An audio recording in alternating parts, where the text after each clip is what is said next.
ಮೊದಲನೇದಾಗಿ ಅಭಿನಂದನೆಗಳು ತಮಗೆ. ಕಾಮನ್ವೆಲ್ತ್ನಲ್ಲಿ ಕನ್ನಡಿಗರಿಗೂ ಹೆಮ್ಮೆ, ಭಾರತಕ್ಕೂ ಹೆಮ್ಮೆ. ಕಂಚಿನ ಪದಕದ ಮೂಲಕವಾಗಿ ಭಾರತದ ಸಾಧನೆಯನ್ನು ನೀವು ತೋರಿಸಿದಿರಿ.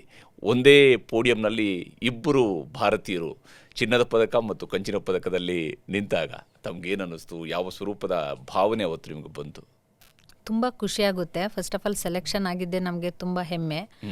ನಾಟ್ ಎ ಈಸಿ ಸೆಲೆಕ್ಷನ್ ಆಗೋದು. ಆವಾಗ ಆಗಿರುವ ಸಂದರ್ಭ ಖುಷಿಗಿಂತ ಹೋದಾಗ ಆ ಗ್ರೌಂಡ್ ಇರುತ್ತಲ್ಲ ಸರ್, ನಾವು ಹೆಜ್ಜೆ ಇಟ್ಟಾಗ್ಲೇ ನಮ್ಮ ವೈಬ್ರೇಟೇ ಒಂಥರ ರೋಮಾಂಚನಕಾರಿಯಾಗಿರುತ್ತೆ. ಏನು ನಾವು ಶ್ರಮ ವಹಿಸಿ ಇಲ್ಲಿವರೆಗೆ ಬಂದಿರ್ತೀವಿ, ನಮಗೆ ಹೇಳ್ಕೊಟ್ಟಂಥವ್ರಾಗಿರ್ಬೋದು, ನಮ್ಮ ಗೈಡೆನ್ಸ್ ಆಗಿರ್ಬೋದು, ಪ್ರತಿಯೊಬ್ಬರು ಎಲ್ಲ ನೆನಪುಗಳು ನಮ್ಮ ಕಣ್ಣು ಮುಂದೆ ಅಲ್ಲಿ ತೆರೆದಿಟ್ಕೊಳ್ಳುತ್ತೆ. ಇಲ್ಲಿದ್ದಾಗ ನಾವು ಒಂದು ಸಾಧನೆ ಮಾಡಬೇಕು, ಏನಾದ್ರು ನಮ್ಮ ದೇಶಕ್ಕೆ ಒಂದು ಹೆಸರು ಕೊಡಬೇಕು ಅನ್ನೋ ಆಸೆ ಅಂತೂ ತುಂಬ ಇರುತ್ತೆ. ಆ ಟೈಮಲ್ಲಿ ಹೇಳೋಕ್ಕಾಗಲ್ಲ. ಆ ಖುಷಿನ ಅನುಭವಿಸೋದಷ್ಟೇ ಸರ್, ಅದನ್ನು ಎಕ್ಸ್ಪೋಸ್ ಮಾಡೋಕ್ಕಾಗೋದಿಲ್ಲ. ಗ್ಲಾಸ್ಗೋ ಹೆಂಗಿತ್ತು? ತುಂಬ ಚೆನ್ನಾಗಿತ್ತು, ಸುಂದರವಾಗಿತ್ತು. ನೇಚರ್, ಪ್ರಕೃತಿ ಚೆನ್ನಾಗಿತ್ತು. ಸ್ವಲ್ಪ ಮಳೆ, ಸ್ವಲ್ಪ ಬಿಸಿಲು, ಪ್ರಕೃತಿ ಚೆನ್ನಾಗಿತ್ತು. ಅಟ್ಮಾಸ್ಫಿಯರೇ ಒಂಥರ, ವೆದರ್ ಚೆನ್ನಾಗಿದೆ ಸರ್. ಹೋದಾಗ ಅಂದರೆ ಎಲ್ಲ ಕಂಟ್ರಿಗಳು ಬಂದಿರ್ತಾರೆ, ಎಲ್ಲರನ್ನೂ ನೋಡ್ತೀವಿ, ಅದರಲ್ಲಿ ನಾವು ಇರ್ತೀವಿ. ನಾವು ಹೇಗೆ ರೆಪ್ರೆಸೆಂಟ್ ಮಾಡಬೇಕು, ನಾವು ಹೇಗೆ ನಮ್ಮ ದೇಶಕ್ಕೆ ಒಂದು ಕೀರ್ತಿ ತರಬೇಕು ಅನ್ನೋ ಮನಸ್ಥಿತಿ ಅಲ್ಲಿರುತ್ತೆ ಸರ್ ನಮಗೆ. ಇದು ಈ ಬಾರಿ ನಿಮ್ಮದು ಮೊದಲ ಕಾಮನ್ವೆಲ್ತ್ ಕ್ರೀಡಾಕೂಟ. ತಾವು ಕಾಮನ್ವೆಲ್ತ್ನಲ್ಲಿ ಇದೆ ಮೊದಲ ಬಾರಿಗೆ ಭಾಗವಹಿಸಿದ್ರಿ. ಹೋದಾಗ ಯಾವ ಸ್ವರೂಪದ ಎಕ್ಸೈಟ್ಮೆಂಟ್ ನಿಮ್ಮಲ್ಲಿತ್ತು? ಸಹಜವಾಗಿಯೇ ಈ ಒಂದು ಕಾಮನ್ವೆಲ್ತ್ಗೆ ಸೆಲೆಕ್ಟ್ ಆದಂಥ ಸಂದರ್ಭದಲ್ಲಿ ತುಂಬ ಎಕ್ಸೈಟ್ಮೆಂಟ್ ಅಂತೂ ಇತ್ತು. ಫಸ್ಟು ಹೋಗ್ತಾ ಇದ್ದೀವಿ, ಎಲ್ಲ ಕಂಟ್ರಿಗಳು. ನಾನು ಫಸ್ಟ್ ಟೈಮ್ ರೆಪ್ರೆಸೆಂಟ್ ಮಾಡ್ತಿರೋದೇ 2026 ಫಸ್ಟ್ ಟೈಮ್ ಸೆಲೆಕ್ಟ್ ಆಗಿದ್ದುವೆ. ಒಂದು ಖುಷಿ ಇದ್ದರೆ, ಒಂದು ಅಲ್ಲಿ ಹೇಗಿರುತ್ತೆ, ಹೇಗೆ ಏನು ಎಲ್ಲ ಹೊಸ ಹೊಸ ಅನುಭವಗಳು ನನಗೆ. ಫಸ್ಟ್ ಆಫ್ ಆಲ್ ಇದರಲ್ಲಿ ನೋಡಿದಾಗ ಯಾವ ಥರ ಮಾಡಬೇಕು, ಹೇಗೆ ಅಲ್ಲಿ ಪರಿಸ್ಥಿತಿ ಹೇಗಿದೆ, ಪರಿಸರ ಹೇಗಿರುತ್ತೆ, ಎಲ್ಲ ಹೊಸ ಪರಿಚಯಗಳು, ಎಲ್ಲ ಹೊಸ ಮುಖಗಳು. ನನಗೆ ನನ್ನ ಜೊತೆ ಪಾರ್ಟ್ನರ್ ಒಬ್ಬರು ಬಿಟ್ಟರೆ ನನಗೆ ಬೇರೆ ಯಾರೂ ಗೊತ್ತಿರಲಿಲ್ಲ. ಹೇಗೆ ಮಾಡಬೇಕು, ಪ್ರತಿಯೊಂದು ನಮ್ಮ ಸಿಕ್ಕುವಂಥ ಅವಕಾಶಗಳನ್ನು ನಾನು ಹೇಗೆ ಯೂಸ್ ಮಾಡ್ಕೋಬೇಕು, ನನಗೆ ನನ್ನ ಕೋಚ್ ಏನು ಹೇಳ್ಕೊಟ್ಟಿರುತ್ತೆ ಅದನ್ನು ಹೇಗೆ ರೆಪ್ರೆಸೆಂಟ್ ಮಾಡಿ ನಾನು ತಗೊಬರಬೇಕು. ಮತ್ತು ಹಿಂದೆ ನನಗೆ ಎಲ್ಲ ಸಪೋರ್ಟ್ ಕೆಲವರು ಮಾಡಿದ್ದಾರೆ, ಅವ್ರದ್ದು ಶ್ರಮಕ್ಕೂ ನಾನು ಇಲ್ಲಿ ಒಂದು ಪ್ರತಿಫಲ ತರಬೇಕು.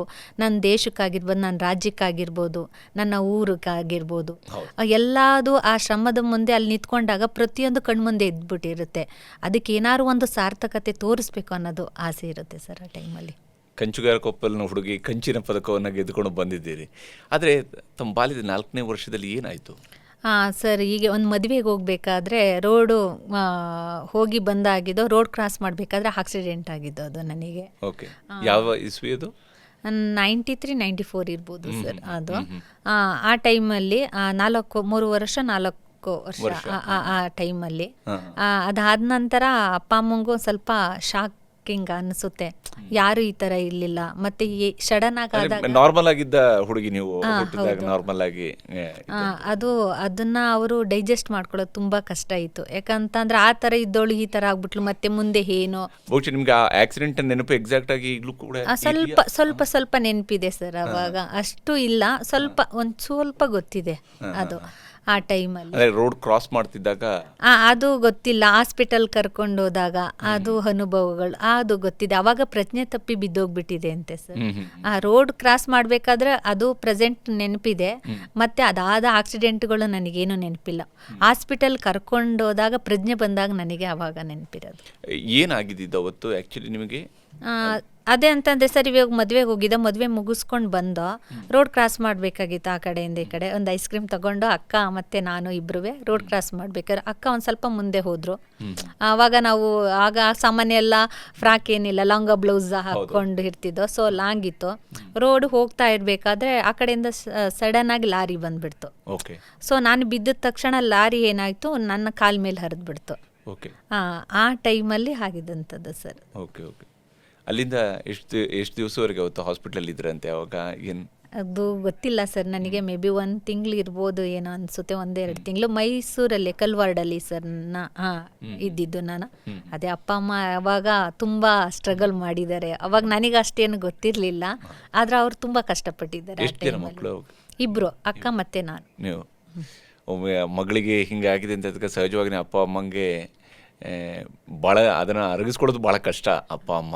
ಹೌದು ಸರ್. ಅದು ಅದು ಹೇಳಕ್ ಆಗೋದಿಲ್ಲ. ಯಾಕಂತಂದ್ರೆ ಏನೋ ಒಂದು ಆಸೆ ಕನಸುಗಳು ಇಟ್ಕೊಂಡಿರ್ತಾರೆ. ಈ ಥರ ಆದಾಗ ಅದು ಎಕ್ಸ್ಪೋಸ್ ಮಾಡೋಕ್ಕಾಗಲ್ಲ. ಅಂದರೆ ಅಲ್ಲಿವರೆಗೆ ನೀವೆಲ್ಲ ಮಕ್ಕಳ ಜೊತೆ ಆಟ ಆಡ್ತಾ ಇದ್ದಂಥವ್ರಿಗೆ ಸಡನ್ ಆಗಿ ಕಾಲು ನೋವು, ಕಾಲು ಕಟ್ಟಾದಂತಹ ಸಂದರ್ಭದಲ್ಲಿ ಆನಂತರ ಆಟಾಡೋಕ್ಕೆ ಸೇರ್ಕೊಳ್ಳೋದಕ್ಕೆ ಹೆಂಗೆ ಸಾಧ್ಯ ಆಗದಿತ್ತು? ಆದರೆ ಆ ಟೈಮಲ್ಲಿ ಹಂಗಿತ್ತು. ಅದೇ ನಮ್ಮ ಅಪ್ಪ ಅಮ್ಮ ಏನಂತಂದರೆ ತುಂಬ ಒಂಥರ ಕ್ಯಾಸುಯಲ್ ಆಗೆಲ್ಲ ಇದು ಮಾಡಿಸ್ತಿದ್ರು. ನನಗೂ ಆಗ ಚೈಲ್ಡ್ಹುಡ್ಡಲ್ಲಿ ನನಗೇನೂ ನೆನಪಿಲ್ಲ, ನನಗೆ ಈ ಥರ ಆಗಿದೆ ಅನ್ನೋ ನನ್ನ ಮನಸ್ಥಿತಿನೂ ಇಲ್ಲ. ತುಂಬ ಖುಷಿಯಾಗಿ ಫ್ರೀಯಾಗಿ ಬಿಟ್ಟಿದ್ರು.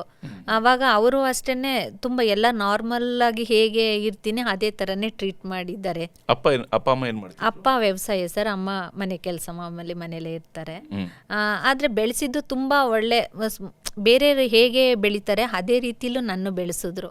ಅದು ನನಗೆ ಪ್ಲಸ್ ಅಂತಾನೆ ಅನ್ಸುತ್ತೆ ಸರ್ ಇವಾಗ ಈ ಸ್ಥಿತಿ ಬರೋದಕ್ಕೆ. ಅಪ್ಪ ಅಮ್ಮನ ಹೆಗಲೇ ಆಸರೆ ಆಯ್ತು, ಆದ್ರೆ ಅವರೇ ಎತ್ಕೊಂಡು ಓಡಾಡ. ಯಾಕಂತಂದ್ರೆ ಅವಾಗ ಚಿಕ್ಕ ಮಗು ಅಲ್ವಾ, ಮುಂದೆ ಏನಾಗುತ್ತೋ ಎಂತೋ, ಎಷ್ಟೋ ಕನಸುಗಳಿರ್ತಾರೆ ಎಲ್ಲರ ಥರ ನನ್ನ ಮಗಳಲ್ಲ ಅನ್ನೋದು ಒಂದು ಸ್ಥಿತಿ ಇರುತ್ತೆ.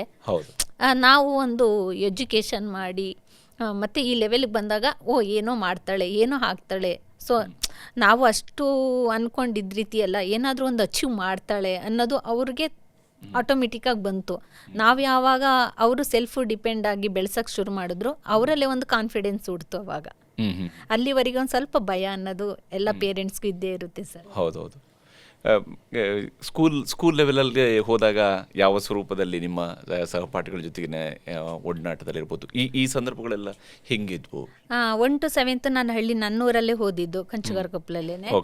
ಅಲ್ಲಿ ಎಲ್ಲರೂ ಮಕ್ಳ ಜೊತೆನೆ ಎಲ್ಲ ತುಂಬ ಚೆನ್ನಾಗಿ ಮಿಂಗಲ್ ಆಗ್ತಿದ್ದೆ. ಆ ಥರ ಏನೂ ಅನಿಸ್ಲಿಲ್ಲ ಸರ್. ನಾನು ಆಟ ಆಡಬೇಕಾದಾಗ ಅವರು ನನ್ನೇನು ಆ ಥರ ದೂರ ಯಾರೂ ಇಟ್ಟಿಲ್ಲ. ನನ್ನ ಟೀಚರ್ಸ್ ಆಗಿರ್ಬೋದು, ಅಲ್ಲಿ ಪ್ರೈಮರಿ ಟೀಚರ್ಸ್ ಆಗಿರ್ಬೋದು, ಒಂದು ಏನಾದರೂ ಒಂದು ಡ್ರಾಮಾಗಾಗಿರ್ಬೋದು, ಒಂದು ಡ್ಯಾನ್ಸ್, ಪ್ರತಿಯೊಂದಕ್ಕೂ ನನ್ನ ಕರ್ಕೊಳ್ಳೋರು. ನನಗೆ ಆ ಥರ ಭಾವನೆ ಇದೆ ಅಂತ ನನ್ನ ಟೀಚರ್ಸ್ ಬಿಂಬಿಸಿಲ್ಲ.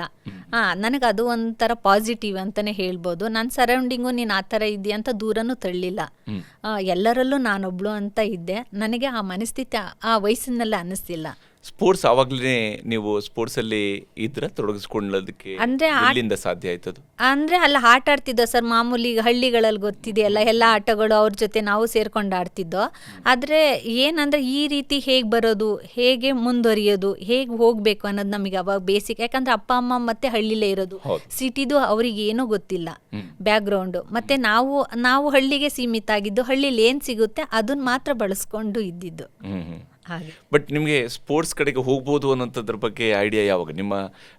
ನೀವು ಬಿ ಎಡ್ ಮಾಡಿದ್ರಿ, ಬಿ ಎಡ್ ಮಾಡಿ MA ಮಾಡ್ಕೊಂಡ್ರಿ ನೀವು.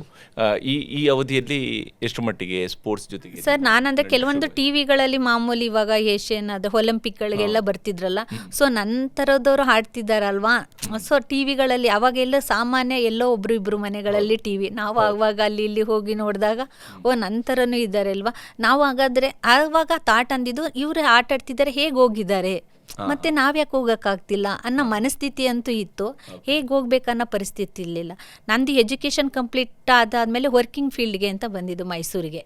ಆವಾಗ ನನಗೆ ಒಬ್ಬರು ಪರಿಚಯ ಆಗಿ ಗೀತಾ ಅನ್ನೋರು, ಈ ಥರ ಈವೆಂಟ್ಗಳಿದೆ, ನಿಮ್ಗೆ ಇಂಟ್ರೆಸ್ಟ್ ಇದ್ರೆ ಭಾಗವಹಿಸ್ತೀರಾ ಅಂತ ಹೇಳಿದ್ರು. ನನಗಂತ ಆಸೆ ಅಂತೂ ಇತ್ತು, ಸಿಕ್ಕ ಅವಕಾಶಗಳನ್ನ ಮಿಸ್ ಮಾಡ್ಕೋಬಾರ್ದು ಅಂದ್ಕೊಂಡೆ. ಮತ್ತು ನನ್ನ ಪೇರೆಂಟ್ಸ್ಗೂ ಹೋಗಿ ಹೇಳಿದಾಗ ಅವರು ಖುಷಿ, ನಿನ್ನ ಖುಷಿನೇ ನನ್ನ ಖುಷಿ, ನೀನೇನು ಮಾಡ್ತೀಯ ಅದಕ್ಕೆ ನಾವು ಯಾವಾಗಲೂ ಪ್ರೋತ್ಸಾಹ ಮಾಡ್ತೀವಿ ಅಂತ ಹೇಳಿದ್ರು. ನಂದು ಜರ್ನಿ ಶುರುವಾಗಿದ್ದು 2019 ಸರ್. 2019